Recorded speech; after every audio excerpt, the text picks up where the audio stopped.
don't want peace. I want problems. If you have a financial advisor and they're not looking into buying Bitcoin for you, or they're not mentioning Bitcoin at all, you need to fire them immediately. Remember about 10 months ago when the Stanley Cups just came out and all the white girls were fighting over them? Well, guess what? The same thing is happening to Bitcoin right now. All the big institutions are fighting over the amount of Bitcoins that we have left. Now, the difference between Bitcoin and the Stanley Cups is that the company made a lot more cups, just like the Federal Reserve prints a lot more money every single year, and that obviously lowered the value of the cup. So they used to be, I think some of them were selling for like $400 at some point. Now it's only worth about $45 ish. Yeah, 30s. Yeah. So it lowered the value of the cups, just like the paper money loses value every single year. And that's how inflation is made. You cannot make more Bitcoins. So basically, the price of Bitcoin is going to keep going up forever because you have a limited amount of supply. And on top of that, you have a bunch of ETFs buying. You have Michael Saylor who's buying a boatload of Bitcoins every single year. You have the US government who's planning on buying about 1 million Bitcoins within the next 5 years. You have China who's buying. You have a bunch of other countries buying. I think the president of Poland said that I guess the president elect, if he's elected, is going to start doing the same thing that America is going to try to do. You also have pensions funds buying, you have banks buying, you have what else? I mean, the list goes on and on. You have even like Bitcoin miners are they're not selling their Bitcoins anymore. They are now starting to keep Bitcoins and they are starting to buy Bitcoin. Like Mara, for example, is now diluting their shares to buy more Bitcoin. So I don't think people understand when there is a high demand and there is a limited supply of something. The bad news is all the big institutions are now starting to understand what Bitcoin is, and they are gonna try to take all of it away from you. But the good news is you can still get in while you have a chance because it is easy to buy, and you can also get yourself one of those and put it away so that it's safe somewhere, and you can, if you wait about 20 to 30 years, you can actually have a chance to retire because I'm pretty sure the average return of, I think, 401ks are about like $270,000. So yeah, good luck with that. Unless you're maxing out your 401k and you're actually doing well. But I don't like target date funds.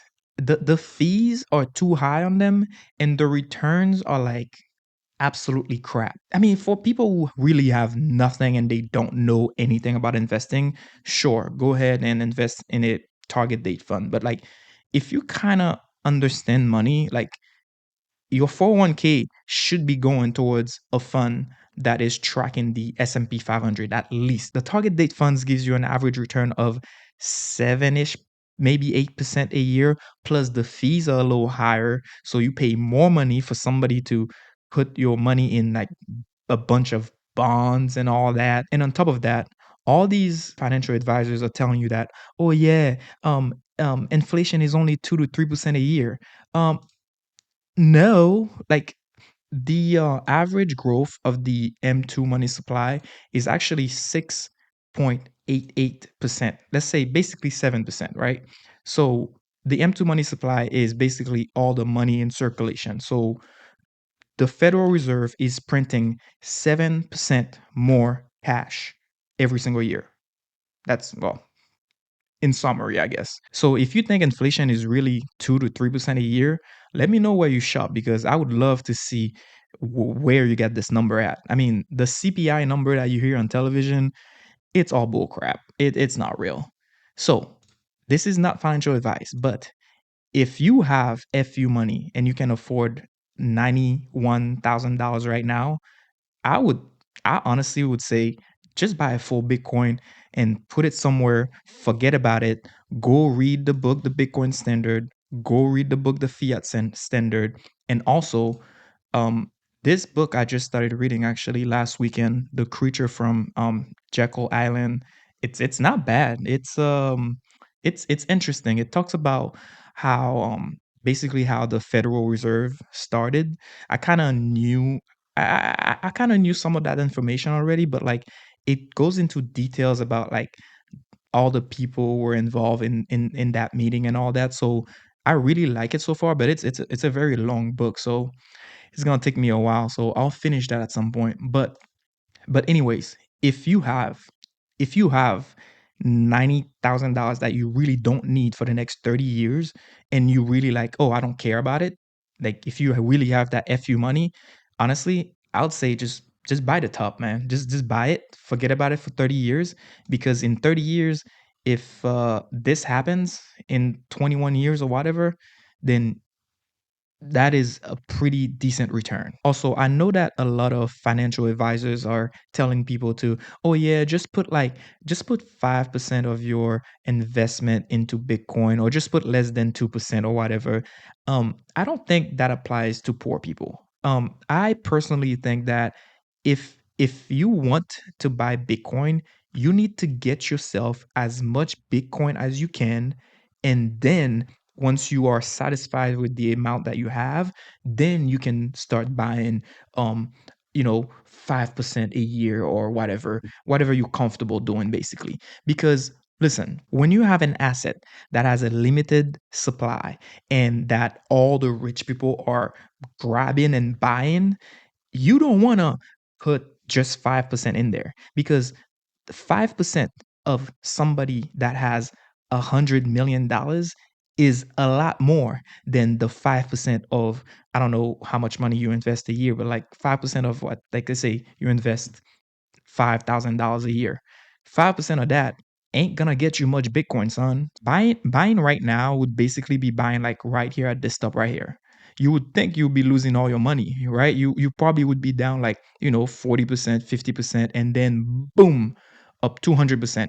And then let's say somebody bought here, right? And then held for a few years, you'll be down probably what, 30%, and then boom, you'd be up again. And if you bought right here, you held, and boom. The problem with Bitcoin is that it's a very volatile asset, but it's only 15 years old. It's a teenager.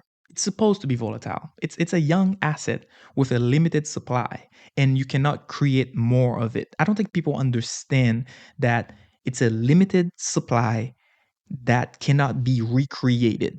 It's like art. It's like digital property. You guys really do need to go read the books because I could just be talking all day, but my words don't mean nothing. I'm just a nurse. But anyways, if you cannot afford to buy a full Bitcoin, honestly, try to get zero point 0.1 Bitcoin at $9,157 right now, because at least that will give you about 1/10 of a Bitcoin. That's better than nothing. So if this goes to 13 million, at least you'll be able to retire decent at some point when you are, 50 years old or whatever.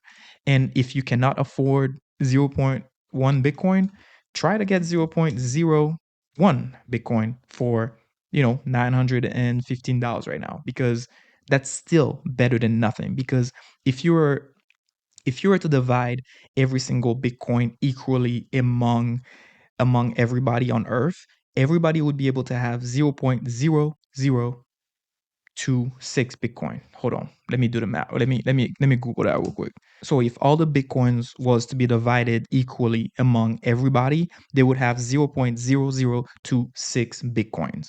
And obviously, Bitcoin is not divided equally. So the rich are going to keep getting richer and the poor are going to keep getting poor. And the reason why I'm doing this video is because when I'm like 60 years old, I don't want to be the only one who has money. I want, if I eat, we all eat.